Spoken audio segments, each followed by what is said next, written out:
Back again with more MMA related content. Okay, so I made a video about UFC 300. I was reacting to the Max Holloway fight and the Justin Gaethje fight, as well as giving my thoughts on Alex Pereira and his overall standing in the greatest of all times debate, right? The whole discussion, right? Now, in that video, there are some comments under the video, and one comment brought to my attention that I was wrong about something, and I just want to acknowledge that in this video. In that comment, and before I go on, I want to say I stand by the main point that I made in that video. I stand by it. That being said, in that comment, the commenter, they said that Alex Pereira has fought MMA style fights before. He has. In that video, I said he didn't.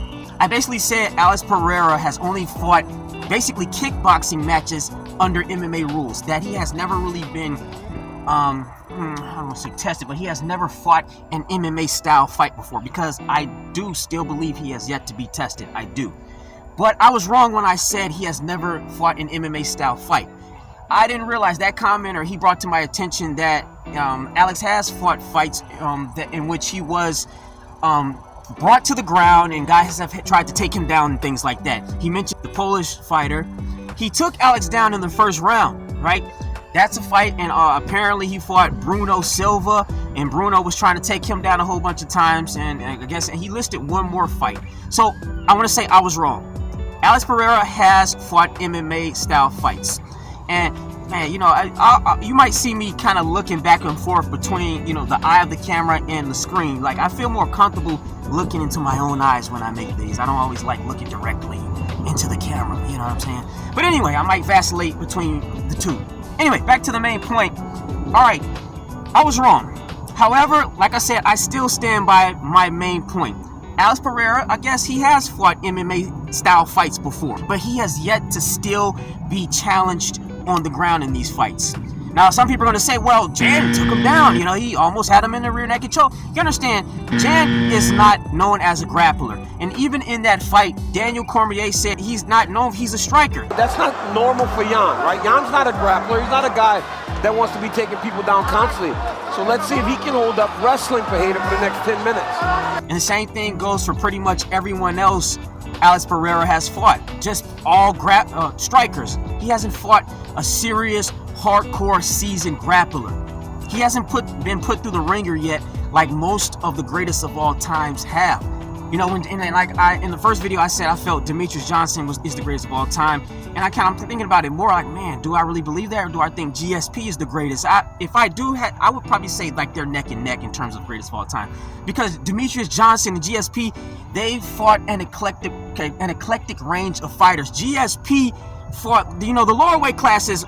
Everyone knows they're the most technical weight classes, so I think the challenges are greater down there. You know, there are a lot more well-rounded fighters. GSP had to fight Matt Hughes, who's a former champion wrestler. He had to go through Josh Koscheck, who was a former champion wrestler. Carl Parisian, judo champion. He had to fight BJ Penn. BJ Penn, who is known for being dangerous on both the feet and on the ground. BJ Penn earned his black belt in jiu-jitsu faster than any American. He was also known for knocking people out with the hands on the feet.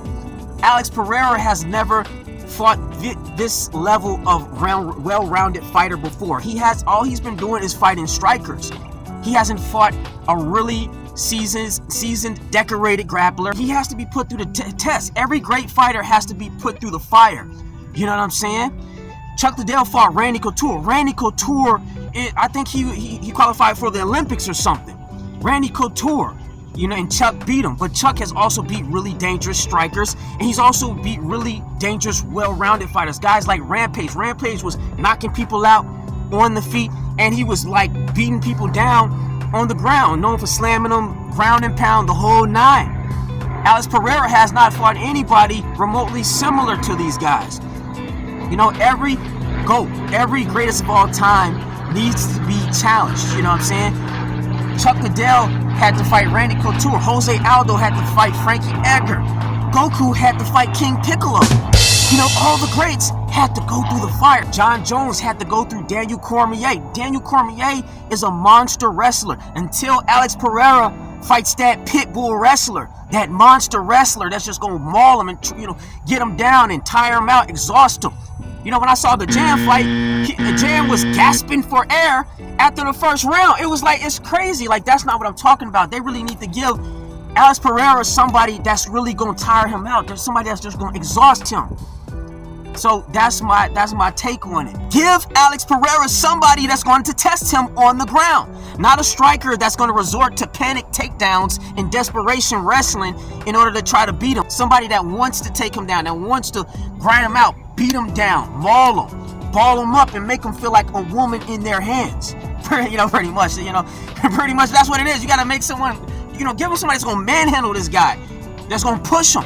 Oh, you're just discrediting his wins. No. How can you discredit his victories if all he's pretty much doing is winning striking matches in MMA? You can't discredit that. He's a former kickboxing champion, one of the best kickboxers to ever live. So if he goes out there and just starts knocking everybody out, standing up in MMA, you can't discredit that because that's what he should be doing. You know what I'm saying? He's proven you don't just do that time and time again and just discredit that.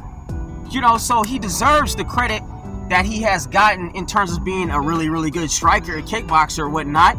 But as far as being one of the greats, the greatest of all time, maybe, listen, he's a two division champ in the UFC, and he did it in record-breaking time or something like that. Like, I don't know how long he's been in the UFC, but he hasn't been in the UFC very long, and he accomplished this goal, this feat. So he definitely deserves recognition for that.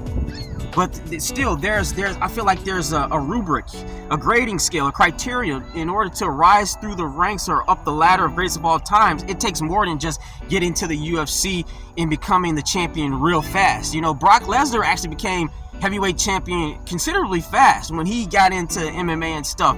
But are we really going to call Brock one of the greatest of all time? It takes more than just winning the belt real fast.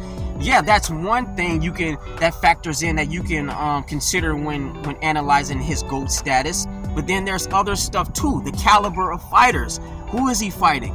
Has he really been tested? Like I mentioned some other fighters like a Frankie Edgar, Jose Aldo. He fought Frankie Edgar twice. Frankie Edgar is known for being somebody that's dangerous on the feet and on the ground. If Frankie is having trouble striking with you, he can easily slam you and control you and just beat you down like he did with Yair Rodriguez. Yair was known for those flashy kicks and stuff. Frankie said, fuck that, you going down, you going for a ride. Take down, beat down, it was over. Alex Pereira has never fought a grappler with this level of grappling. And granted, the heavier divisions, middleweight, lightweight, is kind of stale. One, they're not known for being as well-rounded and technical. And like nowadays, it's pretty much the era of the kickboxer and the striker. We don't really see too many wrestlers now. Like back when Michael Bisping was champion fighting and stuff, he had to go through a whole squadron of wrestlers and grapplers. It was ridiculous. It's hard and I saw Cormier say this too, and I agree. It's hard for me to get fully behind Pereira because I do see such a opening with the wrestling, and he hasn't really fought wrestlers who. I was going to make this myself in a second. This guy may go down as one of the best fighters of all time. It's just weird. It is weird to see happen. I don't know if it's just the matchups. Or it's the evolution of the sports. You think it's the matchups? No, it's because Jesus Christ, I had to fight so many goddamn bloody wrestlers holding me down, pinning me down, frustrated, working hours on takedown defense and wall walking and shit. You know what I mean? And Michael Bisping is absolutely right about the matchups. Because let's be honest, the only reason Alex signed with the UFC is because of this guy. He's gonna be at some pub talking some shit about I beat that guy one time. Israel Adesanya was the UFC middleweight champion, and it really seemed like no one was going to stop him at this point at 185. So the UFC took a chance on signing Alex Pereira, who at this point was 3-1 in MMA, with his first 3 fights being all the way back in 2015 and 2016. But after going 2-1, Alex went back to kickboxing, where he became a kickboxing legend. But he made his return to MMA in 2020 because of the success Israel was having. And Israel is someone he had a past with, as the two fought twice in 2016 and 2017, with both of those wins going to Alex, and with one of them being a brutal knockout that started to really circulate during Israel's peak, because no one had ever seen Israel knocked out like that before. So Israel Adesanya was the sole reason as to why Alex Pereira got into the UFC, because there is no way the promotion would sign a 3-1 34-year-old. But they did with Alex, and once again, this was a huge gamble because there was no guarantee that he was going to succeed in the UFC. He wasn't going to get an immediate shot at the title, which meant he'd have to work his way up. But the way he worked his way up the ladder was of course going to be different due to the circumstances. This meant the UFC was going to give him favorable matchups against fighters who weren't the strongest of wrestlers. And that's what Michael Bisping is talking about in regards to the matchups. Take it from him, he is someone who had to go through the ringer before he finally got his shot at UFC gold. And even then, he got it because Chris Weidman pulled out. And it was because he himself was also a strong striker who wasn't the worst on the ground, but when he did go up against strong wrestlers, he would have troubles and lose the fight. And the UFC was not shy when it came to feeding Bisping wrestlers, which definitely has to annoy him when it comes to how they did the exact opposite for Alex. He comes to the UFC, Bruno Silva, Sean Strickland, Israel Adesanya twice, Jan Blachowicz, who can wrestle a bit, but he's not a wrestler. The only time I feel like I've seen him was against Adesanya, who's way bigger than him. He used and then Giri and Jamal Hill. So as you heard, Alex's 3 fights before his shot at the title were against fighters who weren't the strongest of wrestlers, so when they stood toe-to-toe with Alex, of course it wasn't going to go too well for them. So now it's like a lot of kickboxers and everybody's obsessed with the BMF title and stuff. And that BMF title, pretty much, that's just a title that was created for the casual fan that just wants to see people stand and bang. It wasn't created for real mixed martial arts fans that appreciate the full range of martial arts, the actual mixed martial arts. And to anyone that actually appreciates and values mixed martial arts, they appreciate grappling.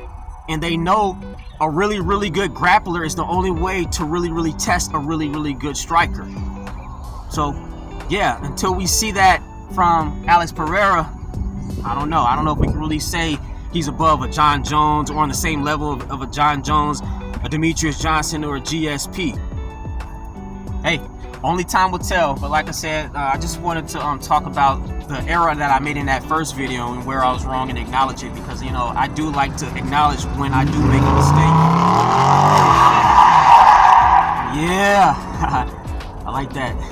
But yeah, I like to acknowledge when I make a mistake and you know just kind of move on and go from there and stuff. But yeah, I can't wait to see if Alex Pereira really does fight an actual grappler, seasoned grappler that'll challenge him. Only time will tell, but till then, that's all I got to say. That's all I got to say. Later, people.